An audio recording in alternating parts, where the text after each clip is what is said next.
my show on Saturday nights called Saturday Night Cigar Lounge. You never know what we're going to talk about. It's always a fun time. That's Saturday Night Cigar Lounge, Saturday nights, 10 p.m. Eastern, 9 p.m. Central, here on Vigilant Liberty Radio.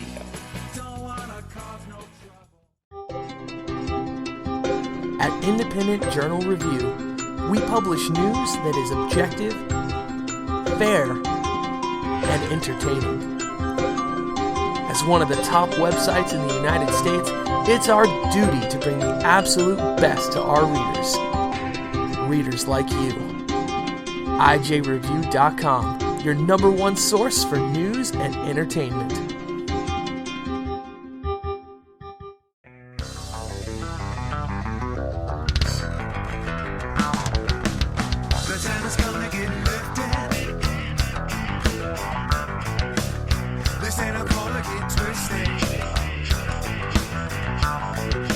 Hey, this is Alfonso Rachel with 20 Pound Sledge and PJTV Zone Nation, and you're listening to VLR.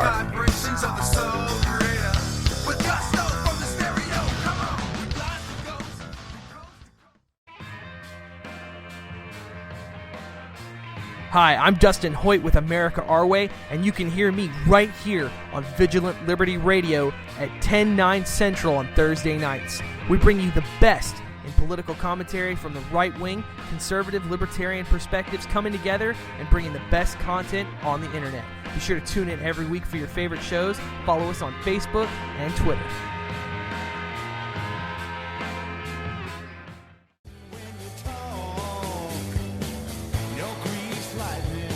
A progressive woman once told me that if she was my wife, she'd poison my coffee.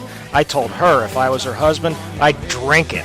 This is Alan Bordius, host of Their Finest Hour, Monday nights here on Vigilant Liberty Radio.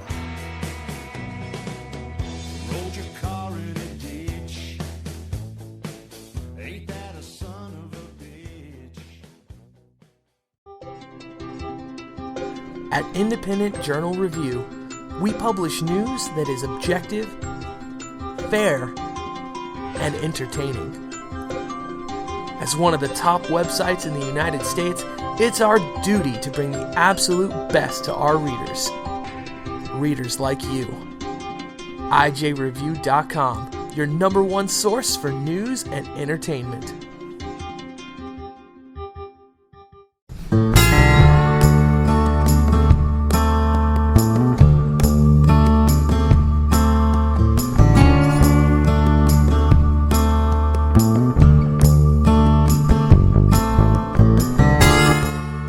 Well, welcome back to the show, folks. This is Michael Hausum with Mike Miller. We are the Right Mics. We have got only a half hour left of our show today, and we've had a bit of fun. Great guest. If you'd like to call in this segment, please do 412-567-6879 on Twitter. We'll interact with you there. It's at the Right Mics. Miller, I don't know if you saw this, man. Post that went up of mine yesterday that nobody is reading because it's the kind of, there's no kitty video. There's no veteran in a wheelchair sacrificing his life. It's no not formations of unicorns on a football field. Exactly. It's not the kind of thing that gets a lot of press, but it's the kind of thing that wakes me up in the morning. And here's the thing, folks. It's the title of the article is "New Information About Ending Long-Term Unemployment Benefits Reveals Something You Wouldn't Expect." So here's the background, and I'm going to try to make this interesting. At the end of 2013, the federal unemployment insurance program came to an end. And it dropped down to 24 weeks from 53 weeks. And at the time, the administration went absolutely nuts about it. They predicted dozens and dozens and hundreds of thousands of jobs being lost, an impact on the economy. There were statements, when I wrote this article, there were statements every single month that somebody within the administration was making about how this program coming to an end was going to hurt America. And again, the idea was that the unemployment benefits were dropping from just over 4 years down to, just from a year down from 53 weeks down to 24 weeks. And you have to do the math, whatever, 52 weeks in a year, right? So a year and a week down to 5 months or something like that. So what's interesting about economics is that primarily, or in part, it is a science based upon facts and history. And what has happened, the National Bureau of Economic Research just did an analysis trying to figure out, okay, all of these federal benefits came to an end, so what happened? Mike, do you have any guesses? I don't know if you've read the article or not. You know what? Maybe I shouldn't set you up like this. Maybe I should give you an opportunity after I explain what happened to pick holes. No, go ahead, because I'm scanning it as we speak. Okay, so here's the deal, is that we had this real-world opportunity to actually evaluate both the Republicans' position and the Democrats' position. The Republican position was, look, these benefits are too long, it's too expensive, it actually hurts people, it hurts the economy, we need to stop it. And obviously, they were unable to muster enough votes to override it, so the program came to an end. Obama was pissed, the Secretary of Labor was pissed, the National Labor Relations Board, everybody was upset. So here's what they found out. This group basically divided various different states into their own categories, because what happens is individual states, they also had their own programs. And here, in terms of unemployment benefits, here is what they found. The states that had the largest unemployment benefits that ended up dropping as a result of this change showed the greatest job growth, meaning the bigger the gap between before and after job benefits, the greater the increase in job growth. In other words, the short story to this is that cutting unemployment actually caused jobs to grow. So in direct opposition to what the administration stated, job growth happened directly as a result of these unemployment benefits coming to an end. What do you think about that, Miller? Well, first of all, let me ask you a question. Are you shocked by that? No, because, just intuitively to me, the time that somebody's going to really get serious about getting off their ass and going to find a job, and that's presuming that that's what they're doing. In this economy, there's a lot of people that have given up work altogether. There's a lot of people that have dropped out of the job market or the hunting for a job market. Presumably, some of those people are getting paid, and the idea is that when they know that that payment is going to stop, at some point towards the end of that payment stream, they're going to get up off their ass and go find a way to replace that check. That's my intuitive understanding of unemployment. And I'm exactly on the same page with you. And,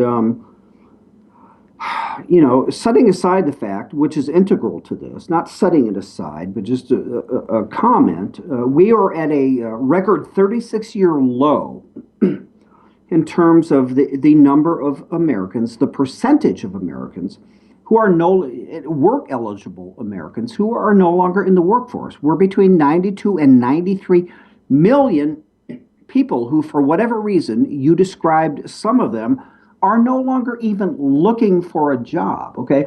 So we have that. And then let's go back to October of 2010. Yeah.